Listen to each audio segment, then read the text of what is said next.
At yun na nga no, mga kabayan ha, tuluyan na nga pong natapos ang pangarap ni Tito Soto bilang mga kabayan, yung pangarap na pong maging Senate President dyan sa Senado. Mantakin mo mga kabayan ha, sa sobrang paghahangad po ni Tito Soto na maging Senate President, bumuo po siya ng kanyang sariling grupo. Ngunit, bigo po siyang makakompleto yung nararapat na boto para lang maiupo siya bilang SP o Senate President.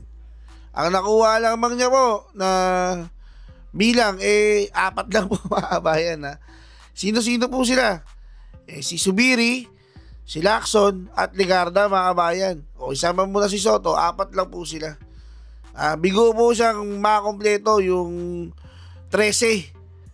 Kasi 24 po yan eh. So 12 plus 1 po dapat.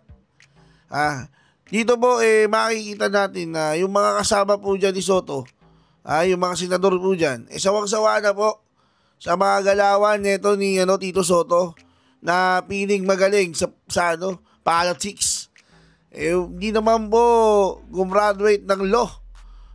Sa school bukol lang naman po gumraduate. Piling mo kung makapagsalita sa mga kapwa niya senador, siya na yung pinakamagaling. Siguro, naamoy po yan ng mga kasama niya na, teka, ba't ka nagmamagaling? Hindi ka pa nga nakakaupo. O ayan po, nakakuha po siya ng 3 o 4 po sila mga kabayan. Sa inidoro po sila pupulutin. Kasi mga kabayan, hindi pa nga po nakakaupo, namumuliti ka na. Kitang-kita ang pagkabayas. Gusto mo nilang pag-inhibit sila Bato, sila Bongo, dahil bias daw kay BP Inday. Sila umaalingasaw ang pagkabayas laban kay BP Inday. O ito mga kabayan, panoorin po natin yung ulat dyan ni Sir Eli Saludara. Sir Eli, pasok po. Meron na pong mga indikasyon ngayon na talagang mananatili bilang Senate President. Ito pong si Senator Jesus Cordero. Ito ikaugnay ng pagbuo ng bagong bloke na tinatawag diyan po sa Senado. Ito yung tinatawag na Veteran Bloc. Ito po yung grupo ng mga veterano na mambabatas o senador at sila po ay bubuo dyan. So dahil dyan ay sa aking pananaw, mukhang malabo na makuha ni Senator Tito Soto yung pagiging Senate President. At dahil dyan ay gumawa na sila ng kanilang sariling grupo. Ito po ay kinabibilangan ng mga veterano at matagal ng senador. Bukod kay Senator Tito Soto, ito pong si Senator Ping Lacson, si Senator Mig Zubiri, na dating Senate President. So dalawang dating Senate President, Tito Soto at Mig Zubiri. At ito pong si Senator Loren Legarda. So yan po, no? At kasi kung nakuha niya po ang suporta, wala ho yung ganyang veteran block na yan. Ibig sabihin, lumilitaw ho na talagang olatso at hindi po nakuha ni Senator Tito Soto yung suporta ng mayorya. Pakinggan ho natin itong report mula dyan po sa Senado. Ay bagong alyansang binuo sa Senado, hindi pa man nagbubukas ang 20th Congress. Live mula sa Pasig, nangunguna sa balita, si News 5 Senate Correspondent Mean Los Baños. Mean, ano ba itong sinasabing bagong block sa Senado? Tama ka, may nabuong bagong grupo o block sa Senado na kung saan ang mga miyembro ay mga veteran o yung mga datihan ng mga senador. Ayon yan mismo kay Senator Mig Zubiri. Bukod daw sa kanya, ang mga miyembro para tatawag nilang veteran block ay si Senator Loren Legarda at returning senators Tito Soto at Ping Lacson. Jiggy, nauna nang sinabi diba ni Senator Zubiri na hindi siya komporme at hindi siya masaya sa kasalukuyang liderato at ang minamanok niya talaga na tumakbo at muling maging Senate President ay Senator Tito Soto. Pero, taon ako na rin sa yung na-report na Chiki nung mga nakaraang araw na sinabi nila Senator Joel Villanueva at Senator Alan Cayetano na kung ngayon gagawin yung botohan para sa leader ng Senado, merong mayorya o may sapat na boto sa Senate President Jesus Cordero para manatiling leader ng Senado. Pero ang sabi dyan ni Senator Zubiri, marami pang pwedeng mangyari mula ngayon hanggang sa July 28 yung opening ng 20th Congress. Kaya man, manalo o matalo daw sila, mananatili ang kanilang bloke o itong bagong tatag na bloke nila sa Senado, Jiggy. Okay, so yun ho, yung bagong bloke dyan po sa Senado, yung tinatawag na veteran block. Ibig sabihin, nagtayo na po sila ng kanyang grupo dahil sa mukhang malabo na ho na magiging Senate President. Ito pong si Senator Tito Soto sa pagbubukas po ng 20th Congress at dyan po sa July 28 na ho yan, mga kababayan, at kaugnay ng gagawin na rin na State of the Nation Address ni Pangulong Marcos Jr. Kung ilan ba sila? Legarda, Zubiri, Lacson Soto, 4 po sila. Kapag ganyan, pwede ho sila na magsisilbing nasa minority. At kasi yung 3 ho na talagang nauna na sinasabi, sila po yung nasa oposisyon, si Senator Rich Ontiveros, Senator Bam Aquino at Senator Kiko Pangilinan. So pwedeng magsasanib puwersa sila. At base po sa tradisyon, halimbawa kung tatakbong Senate President, ito pong si Tito Soto, ay kapag siya po yung natalo, pwedeng maging siya na po ang tatayo naman bilang minority leader. At may mga pahayag na rin po itong si Senator Soto na handa siya na maging leader ng minorya dahil sa ginagawa niya na rin pala ito noon nung si yubaong Senator Aquilino Nene Pimentel, ang Senate President, siya po ang naging Senate Minority Leader. So dito ho mga kabayan, at alam naman natin yung galawan ho dyan sa Senado ay mayorya lagi ang mananaig. At simple majority lang kapag 13 ang bumabor sa isang senador na siya ay maging Pangulo ng Senado, tapos ng kwento. So suma total mga kabayan ay ang Senate President na ay ito pong si Jesus Cordero, base sa mga indikasyon ngayon at may mga pahayag na rin. Nauna dyan, ito pong si Senator Alan Peter Cayetano at si Senator Joel Villanueva, na kung saan meron na po silang numero.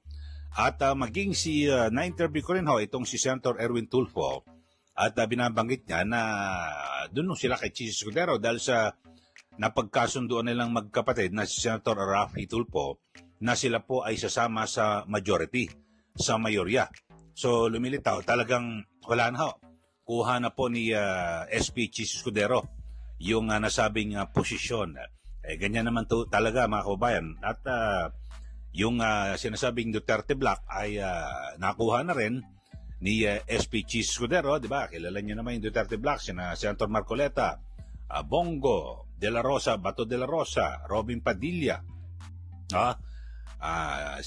Yung iba, basta iba pang mga grupo, siyempre, pati si Amy Marcos, Villar, Kung veteran Black, mate ko, tsapera ho rito yung mga bago.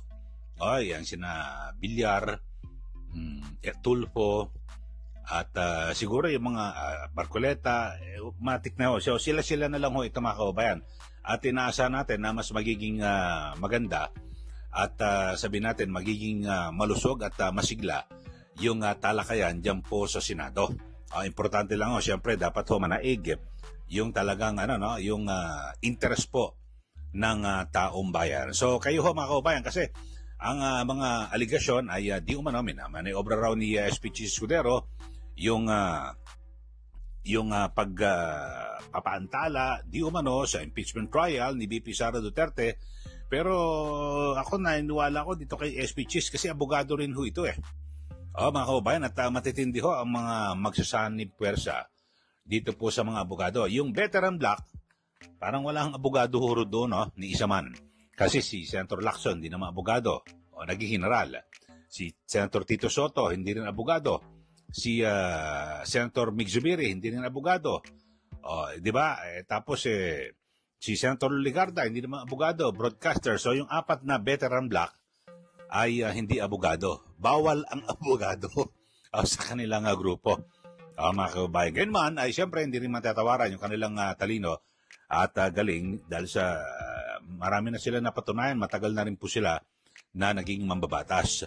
So dito mga kababayan ay habang natin, siyempre lahat ng mga issue dyan sa Senado, laging numbers game po yan, lalo na po dito po sa impeachment trial ni VP Sara Duterte. So yan na po nabanggit ko lang na talagang dumadami po ang indikasyon kasi sa mga nauna na-interview si Senator Joel Villanueva, sabi ho nila kung mag-eleksyon ngayon panalo na more than 13. 13 lang ho, pwede na eh. Mahigit na sa 13. So, pag binilang ko talagang mahigit na ho mga kababayan. At parang suma total, kung ngayon, ang mga hindi na lang siguradong boboto kay Senator Chis Escudero, 7. 7 lang ho mga kababayan. So, ilan na may iwan?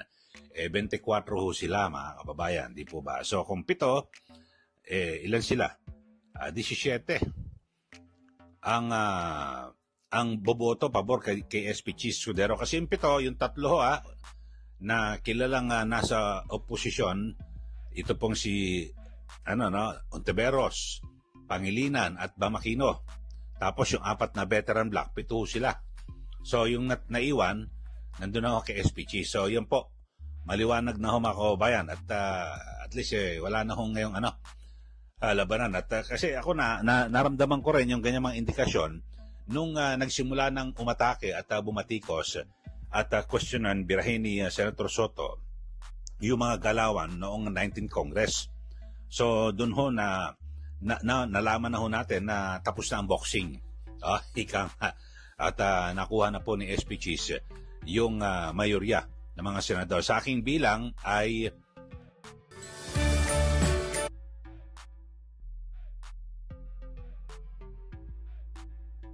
uh, 17 yung kuha niya ho mga kababayan. Kasi 7 lang ho. 3, Bamakino, Pangilinan, Ontiveros, tapos yung veteran block na 4. So wala ho. Okay na ho. Tapos na ang boxing. At abangan ho natin kung maninindigan ito pong si SP Chis Escudero, isa mga naunang naging pahayag niya sa 19th Congress.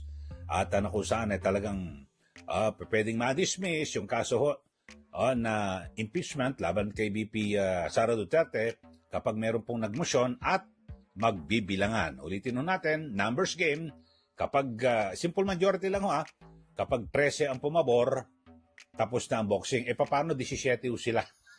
17 wala na ho, tapos na. At mukhang ang mangyayari ho dyan ay hindi na po matutuloy. Ito hong impeachment laban po kay VP Sara Duterte. So, yun ho. At ang sabi naman ho ng mga prosecutors at yung nagsulong po ng impeachment ay handa po silang dumulog sa Korte Suprema. Yan po pinakamabuting gawin. Kaysa magsasabi ho yung mga mambabatas at yung mga sinasabing mga legal expert na labag daw po sa konstitusyon. Kung labag ho yan sa konstitusyon, wag ho kayong magdada. Wag ho kayong magtatalak sa media o kung sa anuman, punta na ho kayo sa Supreme Court. Kasi ang Supreme Court ang magdidesisyon kung yan ba ay labag o hindi sa ating saligang batas. Yun po. At sinasabi nga, yung una, mukhang sa gagawing impeachment case na yan, yung issue na yan, uunahin dapat muna yung jurisdiction.